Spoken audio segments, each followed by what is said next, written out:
Hello students, this is Abhishek Verma and welcome to our channel विद्यास थलीवाले sir. So students, आज हम आपके लिए लेकर आए हैं एमपी बोर्ड क्लास 10th का ज्योग्राफी का second chapter resources of India part 2 का 8th वीडियो लेक्चर। जी हाँ, इसके पहले इस चैप्टर के हम 7 वीडियो लेक्चर्स ला चुके हैं जिसमें हमने सारे रिसोर्सेज की बात की है। इसके पहले अभी हमने कॉपर, गोल्ड, डायमंड इस तरह के रिसोर्सेज, माइका जैसे रिसोर्सेज की बात की है। साथ ही साथ हमने मिनरल्स का इंपॉर्टेंस और मिनरल्स के कंजर्वेशन की भी बात की है। और आज हम बात करने वाले हैं पावर रिसोर्सेज के बारे में। जी हाँ, इस चैप्टर के हम आखिरी पार्ट पावर रिसोर्सेज की स्टार्टिंग कर देंगे आज, और इसमें हम पढ़ेंगे कि पावर रिसोर्सेज कितने टाइप्स के होते हैं और उनके जो टाइप्स आजकल बहुत ज़्यादा फेमस चल रहे हैं, यानी कि इस जमाने में बहुत ज़्यादा इस्तेमाल हो रहे हैं इस मॉडर्न एरा में, यानी कि पावर रिसोर्सेज के टाइप्स और पावर रिसोर्सेज का डिस्ट्रीब्यूशन, ये सब हम डिटेल में स्टडी करेंगे। तो आज का वीडियो बहुत ज़्यादा अमेजिंग और इंटरेस्टिंग होने वाला है। तो वीडियो को आप लाइक ज़रूर कीजिएगा और अपने फ्रेंड के साथ शेयर भी कीजिएगा ताकि ज़्यादा से ज़्यादा लोग इस वीडियो का नॉलेज गेन कर पाए। तो बिना किसी देरी के आज के इस अमेजिंग वीडियो को चलिए शुरू करते हैं।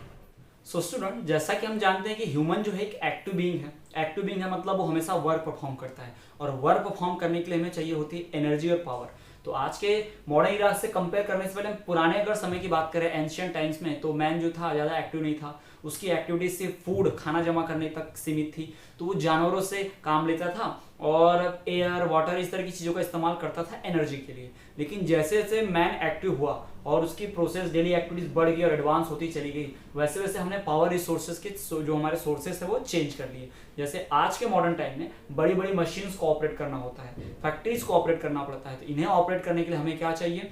कोल वाली एनर्जी, पेट्रोलियम वाली एनर्जी, साथ ही साथ इलेक्ट्रिसिटी जैसी एनर्जी चाहिए ही चाहिए। इनके बिना हमारा मॉडर्न एरा, मॉडर्न टेक्नोलॉजी या मॉडर्न डेली एक्टिविटीज पॉसिबल नहीं है। तो हमने क्या की है, पावर सोर्सेज के कुछ मेजर मेन थीम्स हमने जनरेट कर लिए हैं जिनसे हम पावर एब्जॉर्ब करते हैं और उन्हीं पावर का इस्तेमाल करते हैं। फॉर एग्जाम्पल, हमारे लिए कोल, पेट्रोलियम और इलेक्ट्रिसिटी या फिर मिनरल्स, इन तरह के पावर सोर्सेज की बहुत ज़्यादा आवश्यकता है। इनके बिना हमारा मॉडर्न लाइफ पॉसिबल नहीं है। हमारी मशीन्स, फैक्ट्रीज, इंडस्ट्री, ये सब इन पर ही ऑपरेट होती हैं। तो पावर सोर्सेज जो होते हैं वो टोटली दो टाइप के हैं। मेनली पावर सोर्सेज को दो कैटेगरीज में डिवाइड किया गया है। Power sources are divided into two categories. First one is exhaustible resource, second one is renewable resource, जिसके बारे में हम जानते होंगे। एग्जॉस्टिबल, एग्जॉस्ट मतलब खत्म हो जाने वाला, ठीक। तो ऐसा पावर रिसोर्स जो खत्म हो जाएगा, जिसको ज्यादा आप यूज करेंगे, कंटिन्यू इस्तेमाल करते रहेंगे, तो एक समय ऐसा आएगा कि ये रिसोर्स खत्म हो जाएगा पूरी तरह से अर्थ पर से। तो इसे हम कहते हैं exhaustible resource. For example, coal, petroleum, ये ऐसे रिसोर्स हैं जिसको हम लगातार इस्तेमाल करेंगे, है ना। तो ये क्या हो जाएगा, एक ना एक दिन आके सामने चल के खत्म हो जाएगा अर्थ पर से, एग्जॉस्ट हो जाएगा। इससे उसका नाम ही क्या है, एग्जॉस्टिबल।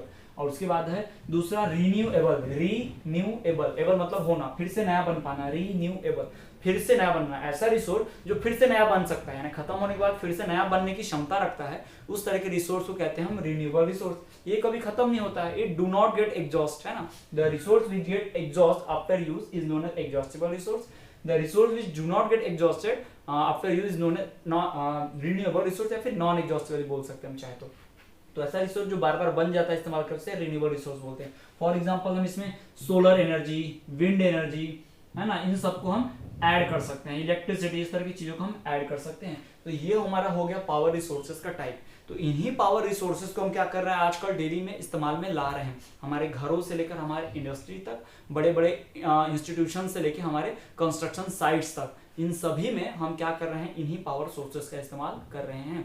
पेट्रोलियम हो गया, कोल हो गया, साथ ही साथ विंड, सोलर, इसी तरह की चीज़ों का हम इस्तेमाल कर रहे हैं। अभी हम जो भी एक्टिविटी करते हैं वो तो इलेक्ट्रिसिटी पे, मैक्सिमम चीज़ तो इलेक्ट्रिसिटी पे या फिर कोल या पेट्रोलियम पे। हमारी इंडस्ट्रीज जो है कोल या इलेक्ट्रिसिटी से चल रही हैं, और हमारे व्हीकल्स, हमारे डेली एक्टिविटी पेट्रोलियम पे चल रहे हैं। और तो और जो हम इलेक्ट्रिसिटी जनरेट करते हैं उसमें भी कोल बहुत मेजर रोल है, क्योंकि कोयले से ही बहुत सारी एनर्जी हमारे इंडिया में जनरेट होती है। आज भी हमारे इंडिया में जो इलेक्ट्रिसिटी जनरेट की जाती है उसमें से मैक्सिमम पार्ट किससे जनरेट किया जाता है, कोयले से ही। बहुत कम एनर्जी हम विंड, सोलर या फिर वाटर से जनरेट कर पाते हैं। मैक्सिमम एनर्जी आज भी मेजर सोर्स क्या है हमारी एनर्जी का, कोल ही है। यानी कि हम आज भी एग्जॉस्टिबल रिसोर्स पे ज्यादा डिपेंड है as compare to renewable resource.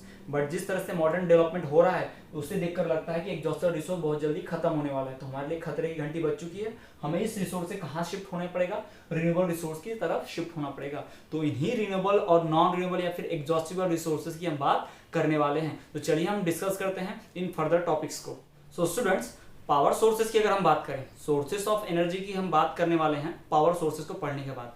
हमने पावर सोर्सेज की बात करी कि हमारा जो पावर के सोर्स है इस वक्त, उसमें हमने एग्जॉस्टिबल की बात की और रिन्यूएबल की बात की। लेकिन अगर हम सोर्सेज ऑफ एनर्जी की बात करें तो उसके भी दो टाइप्स हमारे सामने मौजूद हैं। एक होता है कन्वेंशनल सोर्सेज और दूसरा है नॉन कन्वेंशनल। एक कन्वेंशनल सोर्सेज ऑफ एनर्जी क्या होता है? कन्वेंशनल का मतलब होता है परंपरागत। परंपरागत इसका मतलब क्या होता है कि ऐसा सोर्स ऑफ एनर्जी जिसको हम बहुत लंबे समय से इस्तेमाल करते आ रहे हैं, बहुत एंशिएंट टाइम से। जैसे कि हमारे पास है कोल, पेट्रोलियम, है ना, कोल, पेट्रोलियम, इलेक्ट्रिसिटी। तो इस तरह के जो सोर्सेस ऑफ एनर्जी हैं जो परंपरागत यानी परंपरा है, मैक्सिमम चारों तरफ आप देखेंगे तो ज्यादातर यूज इसी तरह के एनर्जी सोर्स का हो रहा होगा। इसको परंपरा बोलते हैं ना। परंपरा किससे बोलते हैं? जिसे सब लोग बहुत लंबे समय से फॉलो करते आ रहे हैं, और ज्यादा लोग फॉलो करते हैं बहुत लंबे समय से, है ना, बहुत पुराने कई सालों से, तो उसी को परंपरागत बोलते हैं। तो मैक्सिमम लोग पेट्रोल डीजल का, है ना, इलेक्ट्रिसिटी का, कोयले का, इसका इस्तेमाल करते आ रहे हैं कई सौ सालों से। तो हमारे लिए क्या है? कन्वेंशनल सोर्स ऑफ एनर्जी है। लेकिन कुछ ऐसे सोर्सेज ऑफ एनर्जी हैं जो अभी इस्तेमाल हो रहे हैं नए नए तरीके से। हम नया नया तरीका ढूंढ लिया है। ज्यादा लोग तो इस्तेमाल नहीं करते हैं अभी, लेकिन हाँ वो अच्छा एनर्जी सोर्स ऑफ एनर्जी है, कुछ लोग इस्तेमाल करते हैं उसको, लिमिटेड अमाउंट में उसका इस्तेमाल होता है। तो इसको हम बोलते हैं non conventional sources of energy. जैसे कि सोलर एनर्जी हो गया, विंड एनर्जी हो गया, नेचुरल गैस हो गया, है ना, और साथ ही साथ इसमें हम और भी बात कर सकते हैं जियोथर्मल एनर्जी हो गया, इस तरह की बायोमास एनर्जी हो गया, है ना। इस तरह की जो एनर्जी सोर्सेस हैं ये नॉन कन्वेंशनल यानी कोई परंपरा नहीं है। शुरुआत से ही सब लोग बायोगैस इस्तेमाल नहीं कर रहे हैं, शुरू से ही सब लोग जियोथर्मल इस्तेमाल नहीं करते ना। ये जो एनर्जी के सोर्सेस हैं ये साइंटिस्ट ने इन्वेंशन किए हैं, बाद में पता चले हैं, इसको बहुत कम अमाउंट में इस्तेमाल किया जाता है ना। इसको लार्ज लोग ज्यादा जानते भी नहीं इनके बारे में, और इसको इस्तेमाल भी बहुत कम ही होता है। तो इस तरह के सोर्सेज ऑफ एनर्जी को कहते हैं non conventional sources of energy. इसका मतलब गैर परंपरागत, क्या बोलते हैं इसको? गैर परंपरागत ऊर्जा के स्रोत, है ना। Non conventional sources of energy और कन्वेंशनल सोर्सेज ऑफ एनर्जी। तो इस तरह से हमारे सामने दो सोर्सेज ऑफ एनर्जी प्रेजेंट है। एक है conventional sources of energy, for example coal, petrol, electricity. इसका मतलब होता है जो लंबे समय से ढेर सारे लोग इसका इस्तेमाल करते चले आ रहे हैं, जिसको बोलते हैं परंपरागत सोर्सेज यानी कन्वेंशनल सोर्सेज ऑफ एनर्जी। दूसरा होता है non conventional sources of energy यानी कि गैर परंपरागत ऊर्जा का स्रोत, यानी कि ये ऐसा सोर्स ऑफ एनर्जी है जिसको ज्यादा लोग इस्तेमाल नहीं करते और बहुत पहले से नहीं चल रहा है, अभी भी आ रहा है, इसको बहुत कॉमन नहीं है। इसको आप चारों तरफ देखोगे तो आपको दिखेगा नहीं। जैसे आप अपने गांव में नजर दौड़ाइए, आपको गांव में विंड एनर्जी यानी विंड मिल दिखेगा, आपको मैक्सिमम ऐसे होंगे जहाँ पे होगा ही नहीं। आपको मैक्सिमम सोलर पैनल दिखेगा आपके गांव में, नहीं होगा। अब कहीं कहीं ऐसा हो गया, थोड़ा सा अमाउंट बढ़ा है कि सोलर पैनल्स लग रहे हैं किसी के घर पे, स्ट्रीट लाइट पे लग रहे हैं ना, तो ये हम देखते हैं। तो अब थोड़ा धीरे कॉमन होते जा रहा है, लेकिन अभी तक हमारे सबके घरों पर है क्या? नहीं है। लेकिन सबके घरों में आपको इलेक्ट्रिसिटी जरूर मिलेगी, सबके घरों में बाइक होगी, पेट्रोल डीजल जरूर होगा बाइक कार में, है ना। तो ये परंपरागत है, पूरी परंपरा है, ज्यादा लोग इस्तेमाल करते हैं। ये गैर परंपरागत है, कम लोग इस्तेमाल करते हैं। तो इन्हीं कन्वेंशनल और non conventional sources of energy को हम एक एक करके पढ़ेंगे। कोल, पेट्रोलियम, नेचुरल गैस, है ना, इन्हीं के बारे में हम मिनरल ऑयल के बारे में सब पढ़ेंगे एक एक करके। ये कहाँ फाउंड होते हैं, प्रॉपर्टीज क्या होती हैं और इनके प्रोड्यूसिंग एरियाज क्या है, इन सब के बारे में बात हम करेंगे। यहाँ से मैप आने के चांसेस ज्यादा होते हैं। और आपके एग्जाम के पॉइंट ऑफ व्यू से हम देखें तो कन्वेंशनल सोर्सेज ऑफ एनर्जी और non conventional sources of energy के बीच में डिफरेंस या शॉर्ट नोट लिखने बोलता है। कई बार आपके एग्जाम, बोर्ड एग्जाम में 10th में पूछ चुका है कि नॉन कन्वेंशनल और कन्वेंशनल सोर्सेज ऑफ एनर्जी के बीच डिफरेंस बताइए, या फिर right A short note on conventional sources of energy, या फिर right A short note on non conventional sources of energy. तो चलिए हम इसी की बात करेंगे कि करके इन्हें पढ़ते हैं। So students, non conventional sources of energy और कन्वेंशनल सोर्सेज ऑफ एनर्जी में से हम सबसे पहले बात करने जा रहे हैं कन्वेंशनल सोर्सेज ऑफ एनर्जी का पार्ट, जो कि है कोल। जी हाँ, हम कोल यानी कि कोयले के बारे में बात करने वाले हैं। तो चलिए हम देखते हैं कोल की क्या खास बातें हैं, उसे कैसे जाना जाता है, इसके टाइप्स की भी बात हम करने वाले हैं। तो चलिए सबसे पहले देखिए कि कोल को कहा जाता है मदर ऑफ इंडस्ट्रीज। जी हाँ, coal is called mother of industries.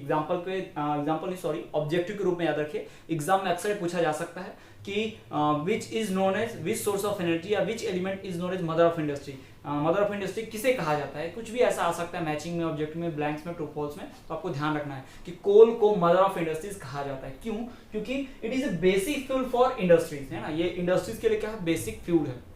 शुरुआत में जब बिजली की खोज नहीं हुई थी, तो जो भी एकदम शुरुआत में जब इंडस्ट्रीज बन रही थी, इंडस्ट्रियल रिवॉल्यूशन के पहले नई नई जो फैक्ट्री, छोटी छोटी उद्योग जो लगते थे, उसमें कोयले से ही इस्तेमाल किया जाता था। कोयले के इस्तेमाल से ही भट्टी चलती थी। कोयले के इस्तेमाल से ही मशीन चलती थी। कोयले वाला भाप इंजन, स्टीम इंजन जिसको हम जानते हैं ट्रेन वाला, वो भी उसी से चलता था। यानी आज भी मैक्सिमम इंडस्ट्रीज में हम देखते हैं कि कोयले का ही इस्तेमाल होता है, किसके लिए, इंडस्ट्री को रन करने के लिए। और तो और हमारे यहाँ पहले ही बात कर चुके हैं, इंडिया में इलेक्ट्रिसिटी प्रोड्यूस करने के लिए मैक्सिमम इलेक्ट्रिसिटी जो आज भी किससे प्रोड्यूस होती है, कोल से। तो हम इसीलिए कहा जाता है कोल को mother of industries, coal is known as mother of industry. दूसरी बात, कोल जो है मिलता कहाँ है, it is found in sedimentary rocks, coal is called mother of industry, it is found in sedimentary rocks. कहाँ मिलता है, सेडिमेंट्री रॉक्स में मिलता है, जी हाँ, जमीन के नीचे दबा होता है। अभी कोल बनता कैसे है, तो देखिए जो फॉसिल फ्यूल्स होते हैं, इसका मतलब क्या, डेड एंड डिकेइंग जो भी ऑर्गेनिक मैटर होगा, जो भी लिविंग ऑर्गेनिज्म का डेड एंड डिकेइंग और डेड बॉडीज होगी, वो जमीन के नीचे दब जाती हैं। जब वो बरीड हो जाते हैं, जमीन के नीचे दब जाते हैं, डीप बरीड, तो क्या होता है, वो हाई टेम्परेचर और हाई प्रेशर पे हजारों लाखों सालों में क्या होते हैं, वो कन्वर्ट हो जाते हैं कोल में। और यही कोल और हजारों लाखों में हाई टेम्परेचर पे डायमंड में कन्वर्ट हो जाता है। जी हाँ, कोयला और डायमंड, कोल और डायमंड दोनों एक ही कार्बन के ही एलोट्रॉप से, दोनों कार्बन से ही फॉर्म होते हैं। बट ज्यादा हाई टेम्परेचर पाने से लिविंग ऑर्गेनिज्म कोल में बनते हैं, और ज्यादा हाई टेम्परेचर मिल गया, उनको प्रेशर मिल गया, तो क्या बन जाते हैं, डायमंड बन जाते हैं। तो कोल जो है वो बेसिक फ्यूल है for many industries, it is found in sedimentary rocks, it is also called mother industries. Responsible for industrial revolution, कोयले को ही क्या कहा जाता है कि इंडस्ट्रियल रिवोल्यूशन इसी कारण हुआ, या फिर इंडस्ट्रियल रिवोल्यूशन में कोल का सबसे ज्यादा इंपॉर्टेंट रोल है, क्योंकि इलेक्ट्रिसिटी का इन्वेंशन हुआ नहीं था, तो कोयले से इंडस्ट्री चलती थी। तो इंडस्ट्री को चलाने के लिए एकमात्र सस्ता और आसानी से उपलब्ध फ्यूल जो हमारे पास था, वो कौन सा था, कोल ही था, है ना। इजिली अवेलेबल कोई चीज अगर थी हमारे पास किसी भी इंडस्ट्री को चलाने के लिए फ्यूल के रूप में, तो हमारे पास क्या थी, कोल ही था हमारे पास, ठीक। चौथी बात, carbon is main inflammable element in coal. Inflammable का मतलब होता है ज्वलनशील, जलने वाला, है ना। जब आप कोयला जलाते हैं तो उसके अंदर जलने के लिए, जो कोयले के अंदर जिससे कोयला जिससे बना है, उससे मेन चीज क्या होता है, कार्बन होता है। जी हाँ, कार्बन जो है उसमें मेन इनफ्लेमेबल कंटेंट होता है, वही जलता है। जितना ज्यादा कार्बन होगा उतना अच्छा कोयला। तो कार्बन के परसेंटेज पर ही कोल के टाइप्स बनाए गए हैं, तो उसकी बात हम आगे के टॉपिक में करेंगे, पहले हम इसको कंप्लीट करते हैं। तो कोल के अंदर जो मेन चीज होता है, जो ज्वलनशील होता है, जिससे कोयला जलता है, उससे हम कहते हैं क्या, carbon. Carbon is the main inflammable element in the coal. और कोल को हम बेसिक फ्यूल भी कहते हैं बहुत सारी इंडस्ट्रीज के लिए। Coal is the basic fuel for many industries. और ये बनता कैसे है, तो फॉसिल फ्यूल से। जी हाँ, कैसे बनता है, फॉसिल फ्यूल से बनता है। फॉसिल फ्यूल क्या होते हैं, तो जमीन में जो डेड एंड डिकेइंग ऑर्गेनिज्म जड़ जाते हैं, बरीड हो जाते हैं, दब जाते हैं जमीन के अंदर, जो भी पेड़ की जड़ें या फिर एनिमल्स, डेड बॉडीज जो हैं जमीन के नीचे दब जाती हैं, तो हजारों सालों में, हजारों लाखों सालों में उसके पर खूब हाई टेम्परेचर, हाई प्रेशर पड़ता है, तो वो किस में कन्वर्ट हो जाता है, कोल में कन्वर्ट हो जाता है, ठीक है। तो इस तरह से फॉर्म होता है कोल। और हम पढ़ चुके कि इंडस्ट्रियल रिवोल्यूशन के लिए क्या बहुत रिस्पॉन्सिबल है। हमने भी पढ़ा कि कोल के अंदर जो इन्फ्लेमेबल मटेरियल होता है वो क्या होता है, कार्बन होता है। और हम जानते हैं कि कोल को कोल जो है बेसिक फ्यूल है, किसके लिए, बहुत सारी इंडस्ट्रीज के लिए। तो इतनी बात की हमने कोल के बारे में, आपको याद रखना है, coal is known as mother of industries, it is basic fuel for many industries, it is found in sedimentary rocks, and it is formed due to fossil fuels. इतनी हमने बात की है। और तो इसमें जो इनफ्लेमेबल कंटेंट होता है, मटेरियल होता है, वो क्या कहलाता है, कार्बन कहलाता है, ठीक। और तो हम ये भी जानते हैं कि इंडस्ट्रियल रिवॉल्यूशन के लिए कोल क्या बहुत ही इंपॉर्टेंट है और रिस्पॉन्सिबल भी है, इसका बहुत रोल है इंपॉर्टेंट इंडस्ट्रीज के सेक्टर में रिवॉल्यूशन के लिए। और अब हम बात करेंगे टाइप्स ऑफ कोल की। जी हाँ, कोल में जितना कार्बन प्रेजेंट होता है उसी के हिसाब से टाइप्स बनाए गए। जैसे हमने आयरन के टाइप्स पढ़े थे, उसमें हेमेटाइट, मैग्नेटाइट, लिमोनाइट, सिट्राइट, है ना, उसी तरह से हमें आयरन के भी 4 टाइप्स पढ़ने हैं। और उसके जितना परसेंटेज इसमें कार्बन होगा उतना अच्छा कोयला माना जाता है, तो उसी हिसाब से हम पढ़ने वाले। तो चलिए हम बात करते हैं types of iron. So students, अब हम एक टेबल की मदद से समझेंगे कि टाइप्स ऑफ कोल क्या होते हैं। जी हाँ, कोल के कितने टाइप्स होते हैं और हर टाइप की क्या क्वालिटी होती है, क्या खासियत होती है, उसमें कितना परसेंटेज कार्बन होता है, उसकी हम बात करने वाले हैं। तो चलिए हम देखते हैं इस टेबल को, जो टाइप्स ऑफ कोल को दर्शा रहा है। टोटल 4 टाइप्स के कोल होते हैं। जी हाँ, एंथ्रासाइट, बिटुमिनस, लिग्नाइट और पिट। लिग्नाइट का एक और नाम है ब्राउन, जिसे ब्राउन कोल या फिर लिग्नाइट कोल भी कहते हैं। याद रखिएगा, ऑर्डर वाइज दिया हुआ है। सबसे बेस्ट क्वालिटी कोल होता है कौन, एंथ्रासाइट, दूसरा होता है बिटुमिनस, तीसरा होता है ब्राउन और लिग्नाइट, तीसरा होता है और चौथा होता है पिट क्वालिटी का, वो सबसे खराब क्वालिटी का। सबसे बेस्ट क्वालिटी का एंथ्रासाइट, सबसे खराब क्वालिटी का पिट कोल, ठीक। तो ये आपको ध्यान रखना है। अब इनके हम सीरियल वाइज एक एक क्वालिटी को पढ़ रहे हैं कि इसमें कितना परसेंट कार्बन है, ये कैसा होता है, कलर क्या है, टेक्सचर मतलब हार्ड है, सॉफ्ट है, कैसा है, और कितना जलता कैसे, इसमें ब्राइटनेस आती है नहीं, कुछ भी मतलब हीट प्रोड्यूस करता है कि नहीं, धुआं जला देता है कि नहीं, इस सब तरह की चीजों को हम पढ़ने वाले हैं। ठीक है, तो एक एक करके हम इसको पढ़ेंगे, सारे चारों टाइप्स के कोल की। तो आपको ध्यान के रखना है, जैसे आयरन के 4 टाइप्स होते हैं आयरन ओर के, बिल्कुल वैसे ही कोल के भी क्या है 4 टाइप्स है। उसमें हेमेटाइट, मैग्नेटाइट, लिमोनाइट, सिगराइट था। इसमें एंथ्रासाइट, बिटुमिनस, लिग्नाइट और पीट है। तो आपको कंफ्यूज नहीं होना है, ये टाइप्स है और वो उसके ओर के टाइप्स थे। ठीक है, ये कोल के टाइप्स है, वो आयरन ओर के टाइप्स थे। तो वो उसमें कोई सीक्वेंस वाइज नहीं था, इसमें सीक्वेंस वाइज है। जितना परसेंटेज कार्बन उतना अच्छा कोयला। एक बात याद रखिए, जितना ज्यादा कार्बन होगा उतना अच्छा कोयला माना जाएगा। तो देखिए सबसे बेस्ट क्वालिटी क्या है, एंथ्रासाइट। इसमें कार्बन परसेंटेज 85 से 95% का है। सबसे खराब क्वालिटी का क्या है, पीट। इसमें कार्बन परसेंटेज कितना है 20। तो आप देख सकते हैं जितने ज्यादा परसेंट रहेगा कार्बन का, उतना ही अच्छा कोल माना जाएगा। जितना कम होगा उतना ही खराब कोयला माना जाता है।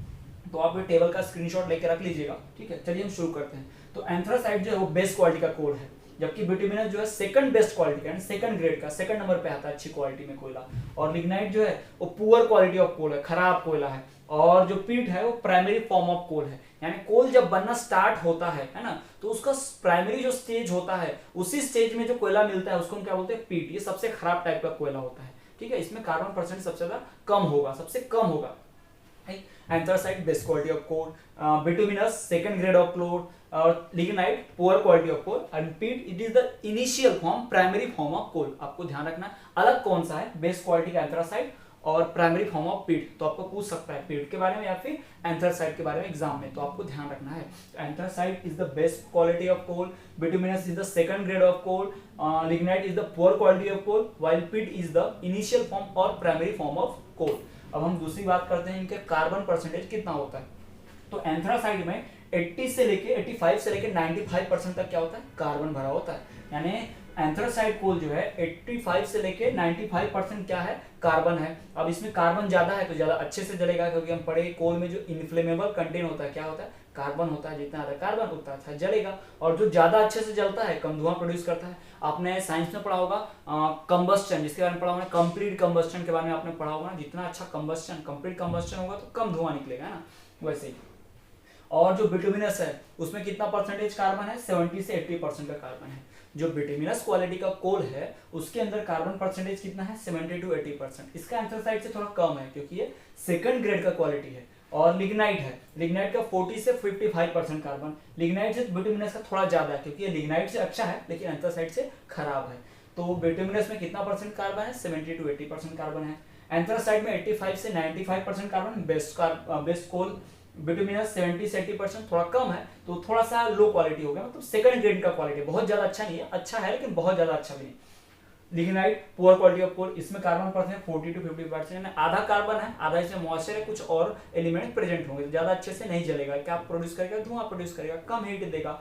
इसमें 40 से 55% तक का कार्बन है। उसके बाद पीट क्वालिटी ऑफ कोल, पीट है, पीट में कितना परसेंट कार्बन होता है, 20% ऑफ कार्बन। ये तो अभी कोयला बनना शुरू हुआ है ना, प्राइमरी फॉर्म ऑफ कोल है, तो इसमें कार्बन का परसेंटेज कितना है, सिर्फ 20% है। तो इसमें कम कार्बन है तो कम जलेगा, ज्यादा धुआं प्रोड्यूस करेगा ना, इनकम्प्लीट कंबस्शन होगा इसमें। तो इस तरह से हमने बात कर ली है चारों की। अब हम देखते हैं कि दिखते हैं, इनका देखने में अपीयरेंस कैसा है। तो जो एंथ्रासाइट होता है बहुत ही ब्राइट और हार्ड होता है, it is bright and very hard. Anthracite type of जो कोल होता है वो ब्राइट, चमकदार होता है। चमकदार मतलब इतना भी शाइन नहीं करता है डायमंड जैसा, बट कोल की तरह डार्क भी नहीं होता है। And it is bright and very hard. ये क्या होता है, ब्राइट होता है और बहुत ही हार्ड होता है। कौन सा, एंथ्रासाइट। और जो बिटुमिनस है ब्लैक कलर का होता है, it is black in colour. Bituminous क्या होगा, ब्लैक कलर का होगा। इंडिया में सबसे ज्यादा यही मिलता है, बिटुमिनस और लिग्नाइट। ना पीडी ज्यादा मिलता है ना ही एंथ्रासाइट मिलता है। इंडिया में 2 क्वालिटी के ज्यादा मिलते हैं, ठीक, ब्लैक कलर का। उसके बाद लिग्नाइट, लिग्नाइट जो है वो ब्राउन कोल भी कहते हैं इसे। लिग्नाइट को क्या कहते हैं, ब्राउन कोल भी, ब्राउन कलर का होता है। इससे ब्राउन और लिग्नाइट भी कहा जाता है। इसका नाम याद रखिएगा, 2 नाम है। यही एक अकेला कोल है जिसका 2 नाम है। तो आपको ध्यान रखना है कि एग्जाम में हो सकता है ऑब्जेक्टिव के रूप में पूछ दे कि ब्राउन कोल किसे कहते हैं, या लिग्नाइट कोल का दूसरा नाम क्या है, ब्राउन कोल का दूसरा नाम क्या है। तो brown coal is also known as lignite coal, या lignite coal is also known as brown कोल।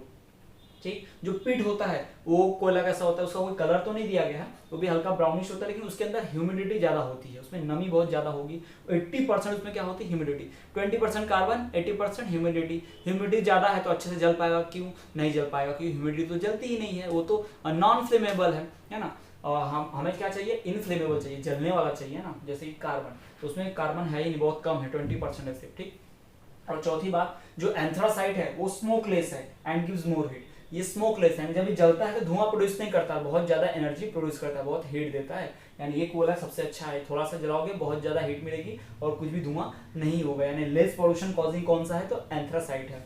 दूसरा है bituminous, bituminous less smoke produce करता है, ये भी लेस प्रोड्यूस करता है, ये तो बिल्कुल स्मोकलेस, धुआं नहीं देता और ये बहुत कम धुआं देता है, ये भी अच्छा क्वालिटी है, लेकिन एंथ्रासाइट इतना अच्छा नहीं है, इसे थोड़ा धुआं देता है, क्योंकि यहाँ भी कार्बन कितना है, 30% या 20% मिलेगा। अब 30-20% कार्बन नहीं है, मतलब कार्बन 70 to 80% है, तो कार्बन के अलावा 20 से 30% कुछ और चीज होगी, तो वो चीज नहीं जलने वाली, वो नहीं जलेगी तो वही थोड़ा सा धुआं देगी, इसमें कुछ भी नहीं होगा, है ना, तो ये धुआं नहीं देता, ये थोड़ा सा धुआं देता है, लेस स्मोक। और जो लिग्नाइट है वो 40 से 55% कार्बन है, यानी कि इसमें दूसरे मटेरियल ज्यादा है, आधा कार्बन है आधा नहीं, तो आधा जलेगा आधा नहीं जलेगा, यानी कि ये ज्यादा स्मोक प्रोड्यूस करेगा, दिस प्रोड्यूसेस मोर स्मोक, ठीक। और जो पिट कोल है, ये तो हम पहले जाते सबसे घटिया क्वालिटी का है, सबसे खराब क्वालिटी का है, तो ये सबसे ज्यादा हीट प्रोड्यूस करेगा। और तो और इसमें जो भी कार्बन परसेंट है वो सिर्फ 25% है, सॉरी 20% है, 20% इसका मतलब इसमें 20% जलेगा और बाकी 80% रिमेनिंग ऐश, राख ज्यादा प्रोड्यूस करेगा, धुआं ज्यादा देगा, साथ ही साथ इसमें रिमेनिंग जो चीज है वो बहुत बच जाएगी, है ना। और ये मिलता कहाँ है, पिट कोल कहाँ मिलता है, तो ये ज्यादा गहराई में नहीं मिलता, it is found in shallow pits due to disintegration of vegetation. Shallow pits यानी ऊपरी सतह पे, अर्थ के अपर पार्ट में, ज्यादा गहराई में यहाँ पर, शैलो डीप में नहीं, बस शैलो पार्ट में मिल जाता है, थोड़ी सी जमीन खोद दी जाए, थोड़ा सा माइन तो मिल जाता है ना। बाकी ये जो कोल है बहुत गहराई में मिलते हैं, ये बहुत सालों से हैं, बहुत हाई टेम्परेचर प्रेशर झेले हैं, तब जाके एंथ्रासाइट, बिटुमिनस और लिग्नाइट बने हैं, जबकि पिट तो अभी भी इनिशियल फॉर्म में है, प्राइमरी, अभी कुछ ही हजार साल हुए होंगे इसको, इनको लाखों साल हो गए, इनको हजारों साल हुए हैं, तो इस तरह से कोयले का है। तो आप ये क्या कर सकते हैं, पूरी तरह से इसका एक अच्छा सा स्क्रीनशॉट ले लीजिए और इस टेबल को नोट कर लीजिए। तो आपको शॉर्ट नोट के फॉर्म में या थ्योरेटिकल फॉर्म में इसको लिखते आना चाहिए। कैसे लिखेंगे, अगर आप एंथ्रासाइट के बारे में लिखना है तो सबसे पहला पॉइंट बनेगा it is the best quality of coal, दूसरा पॉइंट बनेगा it contains 85 to 95% of carbon, तीसरा पॉइंट बनाइए it is bright and very hard, चौथा पॉइंट बनाइए it burn smokeless and gives more heat, it burns smokeless and gives more heat. तो ये 4 point लिख लीजिए एंथ्रासाइट के बारे में, ठीक। उसके बाद हम बात करते हैं बिटुमिनस की, तो बिटुमिनस में कैसा लिखेंगे, it is second grade of coal, it contains 70 to 80% carbon, तीसरा point it is black in colour, चौथा it gives less smoke and medium heat while burning, जलने के वक्त थोड़ा सा कम धुआं देता है और हीट इसकी मीडियम रहती है, ठीक है। ये 4 पॉइंट इसके बारे में। उसके बाद हम लिग्नाइट के बारे में बात करते हैं, it is the poor quality of coal, पहला point it is the poor quality of coal, दूसरा point it contains 40 to 55% of carbon, इसमें क्या होता है 40 से 55% तक का कार्बन होता है, तीसरा point it is brown in colour, it is also known as the brown coal और लिग्नाइट कोल, ये भी आप लिख सकते हैं ना, तीसरा point it is also known as brown coal और lignite coal, it is brown in colour. चौथी बात कि it produces more smoke on burning, जब इसको जलाया जाता है तो ज्यादा धुआं प्रोड्यूस करता है, कौन, लिग्नाइट। इसके बारे में 4 बात हो गई। अब हम बात करते हैं पीट की, तो पीट के बारे में 4 बात क्या दे सकते हैं, पहला it is the primary form of coal, है ना, पीट क्या है, peat coal is the primary form of coal. दूसरी बात ये कि it contain 20% of carbon and peat coal contains 20% of carbon and it contains 80% of humidity, इसमें 20% carbon होता है और 80% ह्यूमिडिटी होती है, जिसकी वजह से अच्छे से नहीं जल पाता और बहुत ज्यादा धुआं और राख लेफ्ट कर देता है, रेसिडुअल अपने साथ छोड़ जाता है। चौथी बात इट डिपॉजिट्स इन शैलो पिट्स, ये कहाँ पर दबा रहता है, ऊपरी सतह पे, अर्थ के ऊपरी सतह पर शैलो पिट्स, ऊपर ये थोड़े से कम गहरे गड्ढे में दबा होता है, due to disintegration of vegetation, जो भी वेजिटेशन पेड़ों की जड़ें या डेड एनिमल्स होंगे वो उनके डिसइंटीग्रेशन होने की वजह से, उनके डिकम्पोज होने की वजह से फॉर्म होता है। तो ये हमने बात कर ली है 4 कोल के टाइप्स की। चलिए हम आगे बात करते हैं हमारे नेक्स्ट टॉपिक की। सो स्टूडेंट्स, अब हम बात करने वाले हैं इंडिया के मेजर कोल प्रोड्यूसिंग एरियाज की। जी हाँ, इंडिया के जो मेजर कोल प्रोड्यूसिंग रीजन है उनकी हम बात करेंगे, साथ ही साथ इंडिया का रैंक क्या है कोल प्रोडक्शन में, कितना कोल प्रोड्यूस होता है इंडिया में, पूरे वर्ल्ड में क्या रैंक है इंडिया का, कितना परसेंट पूरे वर्ल्ड का इंडिया प्रोड्यूस करता है, ये सारी बातें हम डिस्कस करने वाले हैं। तो चलिए हम देखते हैं, यहाँ से बहुत सारे ऑब्जेक्टिव आने के चांसेस हैं, तो एग्जाम के पॉइंट ऑफ व्यू से बहुत इंपॉर्टेंट है, थोड़ा ध्यान दीजिए, ठीक है।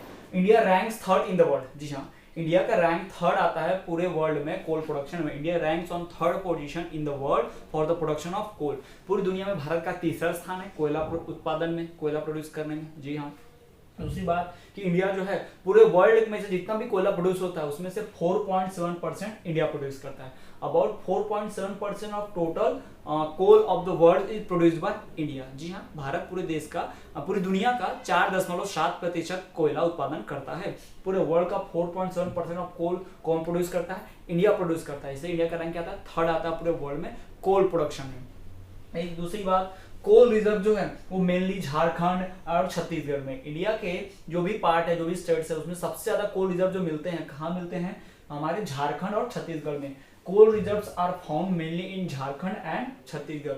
मुख्यतः झारखंड और छत्तीसगढ़ इन्हीं इलाकों में कोयले का रिजर्व फाउंड हो जाता है। ठीक है, तो कोयले को मिलने के बेस पर स्टेट वाइज नहीं, रीजन वाइज, क्षेत्र इलाका, जैसे गोंडवाना, टर्शरी, डेक्कन, साउथ, इस तरह के इलाके के रीजन के बेस पे टोटल 2 कोल फील्ड्स फेमस है। 2 कोल फील्ड्स है जहां से सारा कोल हमें इंडिया वाला मिल जाता है। तो 2 कौन सी कोल फील्ड है? 2 main coal producing regions, 2 main कोयला उत्पादन करने वाले क्षेत्र जो है वो कौन कौन से? एक गोंडवाना कोल फील्ड्स, दूसरा टर्शरी कोल फील्ड। जी हाँ, रीजन के बेस पे कोल प्रोड्यूसिंग में 2 रीजन्स बनाए गए हैं टोटल। पहला रीजन जो है वो हमारा गोंडवाना कोल फील्ड्स है, जो कितना कोल प्रोड्यूस करता है? इंडिया में जितना भी कोल प्रोड्यूस होता है उसका 99% ऑफ कोल कौन प्रोड्यूस करता है? अकेला गोंडवाना। उसके बाद जो टर्शरी कोल फील्ड्स है वो कितना कोल प्रोड्यूस करता है? 1% ऑफ कोल प्रोड्यूस करता है।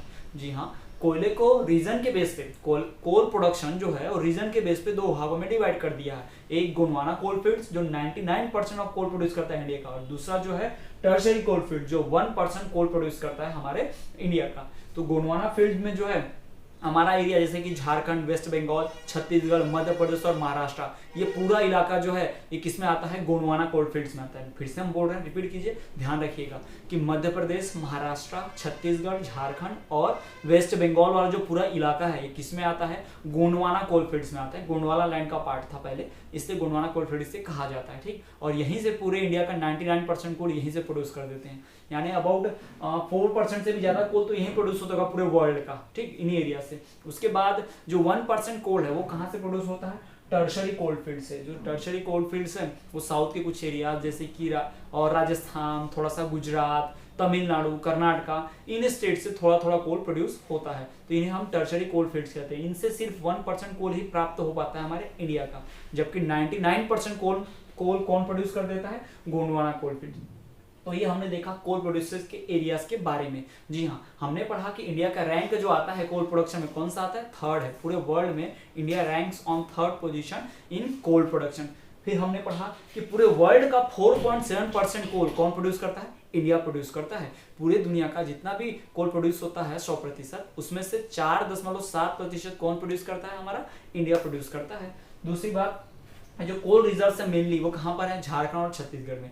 इंडिया में सबसे ज्यादा कोल भंडारण यानी कोल का भंडारण, कोयले की पूरी खदानें जो हैं, रिजर्व जो है कोल का, वो कहाँ मिलता है? अधिकतर 2 ही क्षेत्रों में, झारखंड और छत्तीसगढ़। यही 2 एरिया है जो गोंडवाना फील्ड के मेन पार्ट है, इनसे ढेर सारा कोयला मिल जाता है। उसके बाद हमने देखा कि रीजन वाइज कोल का जो प्रोडक्शन है उसको 2 भागों में बांट दिया गया है। रीजन वाइज कोल का प्रोडक्शन 2 एरियाज में डिवाइडेड है। एक है गोंडवाना कोल फील्ड्स और दूसरा है टर्शरी कोल फील्ड्स। तो गोंडवाना कोल फील्ड जो हमारा पहला रीजन है कोल प्रोड्यूसर का, वो 99% कोल प्रोड्यूस करता है इंडिया का। इंडिया का जितना भी कोल प्रोड्यूस होता है उसमें से 100% में से 99% कौन प्रोड्यूस करता है? गोंडवाना कोल फील्ड्स। और दूसरा जो 1% कोल है इंडिया का वो कौन प्रोड्यूस करता है? टर्शरी कोल फील्ड्स। गोंडवाना कोल फील्ड्स में महाराष्ट्र, मध्य प्रदेश और हमारा जो दूसरे पार्ट है वेस्ट बंगाल, छत्तीसगढ़, झारखंड, ये एरियाज आते हैं। फिर से रिपीट करते हैं, महाराष्ट्र, मध्य प्रदेश, झारखंड, छत्तीसगढ़, वेस्ट बंगाल, ये है गोंडवाना कोल फील्ड्स के रीजन्स। और उसके बाद है जो टर्शरी कोल फील्ड के रीजन्स है, राजस्थान, गुजरात, कर्नाटका और कुछ जो पार्ट है तमिलनाडु और उड़ीसा के भी, यहाँ पर भी क्या मिलता है? कोल प्रोड्यूस होता है। तो इतना हमने बात की है कोल प्रोड्यूसिंग एरियाज के बारे में। सो स्टूडेंट्स, आज हमने बात की पावर रिसोर्सेज के बारे में। जी हाँ, हमने पढ़ा कि पावर रिसोर्सेज 2 कैटेगरी में डिवाइड है, जिसे हमने एग्जॉस्टिबल पावर रिसोर्स और दूसरा हमने रिन्यूएबल रिसोर्स के बारे में बात की थी। एग्जॉस्टिबल का मतलब वो रिसोर्स जिसे हम इस्तेमाल करेंगे तो क्या हो जाएगा? खत्म हो जाएगा, जैसे कि कोल और पेट्रोलियम। फिर हमने बात की रिन्यूएबल सोर्स की, जैसे कि विंड एनर्जी, सोलर एनर्जी, इस तरह की एनर्जी को हम इस्तेमाल करेंगे तो ये खत्म नहीं होते हैं। है ना। तो इसीलिए इन दो सोर्सेज की बात की। उसके बाद हमने एग्जाम के पॉइंट ऑफ व्यू से पढ़ा कि पावर सोर्सेज को जो मॉडर्न और एंशिएंट मेथड के हिसाब से डिवाइड किया गया है वो दो टाइप के हैं। एक है कन्वेंशनल सोर्सेज ऑफ एनर्जी और दूसरा non conventional sources of energy. Conventional source of energy उन्हें कहते हैं जो कि परंपरागत रूप से इस्तेमाल होते हैं, यानी बहुत लंबे समय से इस्तेमाल होते आ रहे हैं और जो नॉर्मल यूज होता है, चारों तरफ वही दिखाई देता है यूज होता हुआ, जैसे कि कोयला, पेट्रोलियम, इलेक्ट्रिसिटी, ये सब तो हर जगह दिखाई दे जाते हैं। पर जो नॉन कन्वेंशनल यानी कि गैर परंपरागत ऊर्जा के स्रोत हैं, non conventional sources of energy हैं, जैसे कि solar energy, wind energy, biomass energy, है ना, जियोथर्मल एनर्जी, इस तरह के एनर्जी हमें रोज देखने नहीं मिलती या हमारे आसपास कॉमन नहीं है या बहुत पहले से इस्तेमाल होता हुआ नहीं आ रहा है, अभी अभी इस्तेमाल होना शुरू हुआ है। तो इसे हम कहते हैं गैर परंपरागत ऊर्जा के स्रोत या फिर non conventional sources of energy. उसके बाद हमने इन्हीं के टाइप में से सबसे पहले कोल के बारे में पढ़ा। हमने पढ़ा कि कोल इंडिया का जो है बहुत ही एक मेजर जो है हमारा सोर्स ऑफ एनर्जी है। ये इंडस्ट्रीज, मदर ऑफ इंडस्ट्रीज कहलाता है। ये इंडस्ट्री के लिए बेसिक रिवोल्यूशन का भी काम करता है। बहुत सा इंडस्ट्री के लिए आज भी बेसिक फ्यूल का काम कौन करता है? कोल करता है। ठीक, हमने पढ़ा कि इंडिया का रैंक कौन सा आता है कोल प्रोडक्शन में? 3rd रैंक आता है, ये बात भी हमने पढ़ी। हमने पढ़ा कि कोल के कुछ टाइप्स बनाए गए हैं, 4 टाइप्स बनाए गए उससे कार्बन परसेंटेज पे, जिसमें पढ़ा एंथ्रासाइड, बिटुमिनस, लिग्नाइट और पिट, है ना। एंथ्रासाइड जो है वो सबसे बेस्ट क्वालिटी का कोल होता है, फिर उससे थोड़ा सा लो क्वालिटी यानी कि सेकंड ग्रेड क्वालिटी का कोल होता है बिटुमिनस। फिर हमने पढ़ा लिग्नाइट जो पुअर ग्रेड क्वालिटी का होता है। फिर हमने पढ़ा पीट कोल जो कि क्या होता है, इनिशियल फॉर्म या फिर प्राइमरी फॉर्म ऑफ कोल होता है, जिसमें सिर्फ 25% कोल। एंथ्रासाइड सबसे बेस्ट है तो उसमें 85 से 95% कार्बन, और जो बिटुमिनस है उसमें कितना होता है परसेंटेज? 70 से 85 तक का। और जो हमारे पास तीसरा टाइप होता है जिसे हम क्या कहते हैं, लिग्नाइट कहते हैं, फिर ब्राउन कोल भी कहते हैं, उसमें 40 से 55% तक का कार्बन होता है। ठीक, और देखते हैं कि इसमें सबसे ज्यादा जो ब्राइट हार्ड होता है एंथ्रासाइड ही होता है, जो स्मोकलेस है, कोई भी धुआं प्रोड्यूस नहीं करता और हीट भी ज्यादा प्रोड्यूस करता है, जबकि बिटुमिनस जो होता है कम धुआं, लेस स्मोक प्रोड्यूस करता है, लेस हीट भी देता है, मीडियम हीट देता है, लेस भी नहीं। और तीसरा जो है लिग्नाइट, वो ज्यादा स्मोक प्रोड्यूस करता है, मोर हीट प्रोड्यूस करता है और लेस हीट प्रोड्यूस करता है, मोर स्मोक लेस हीट। और जो पीट का है उसमें ह्यूमिडिटी ज़्यादा होती है, उसमें 80% ह्यूमिडिटी होती है। वो कैसे होता है? तो वो it is found in deep shallow pits, जो ऊपरी गड्ढे होते हैं, ज़्यादा गहराई में नहीं, ऊपर के गड्ढों में पाया जाता है, जो नेचुरल वेजिटेशन के डिसइंटीग्रेशन से मिलता है। तो इतनी सारी बातें हमने पढ़ी थी। उसके बाद हमने पढ़ा कोल प्रोड्यूसिंग एरियाज, जिसमें हमने पढ़ा कि मेन रीजन जो है वो हमारा झारखंड और छत्तीसगढ़ है, जिसमें रीजन वाइज 2 भागों में बटा हुआ है, एक गोंडवाना कोलफील्ड्स और दूसरा टर्शरी कोलफील्ड्स। हमने उसमें ये पढ़ा कि इंडिया का रैंक 3rd आता है, पूरे वर्ल्ड का 4.7% कौन प्रोड्यूस करता है? इंडिया प्रोड्यूस करता है कोल। इसमें हमने पढ़ा गोंडवाना कोलफील्ड जो है 99% कोल प्रोड्यूस करता है और टर्शरी कोलफील्ड ओनली 1% प्रोड्यूस करता है इंडिया के कोल प्रोडक्शन का। हमने पढ़ा कि जो महाराष्ट्र, मध्य प्रदेश, छत्तीसगढ़, झारखंड, वेस्ट बंगाल है वो गोंडवाना कोलफील्ड है, और जो राजस्थान, तमिलनाडु है और दूसरे पार्ट जैसे कि साउथ के तमिलनाडु वगैरह, कर्नाटका वगैरह, एक इसमें आते हैं टर्शरी कोलफील्ड में आते हैं। तो स्टूडेंट्स, आज के वीडियो लेक्चर में इतना ही। आई होप कि ये वीडियो लेक्चर आपको पसंद आया होगा। वीडियो को लाइक कीजिए और अपने फ्रेंड के साथ ज़्यादा से ज़्यादा शेयर कीजिए ताकि वो भी नॉलेज गेन कर पाए इस वीडियो से। अगर आपको कोई डाउट है तो कमेंट भी कीजिए, उस डाउट को हम क्लियर करने की पूरी तरह से कोशिश करेंगे। तो इसी तरह देखते रहिए विद्यास्थली वाले सर।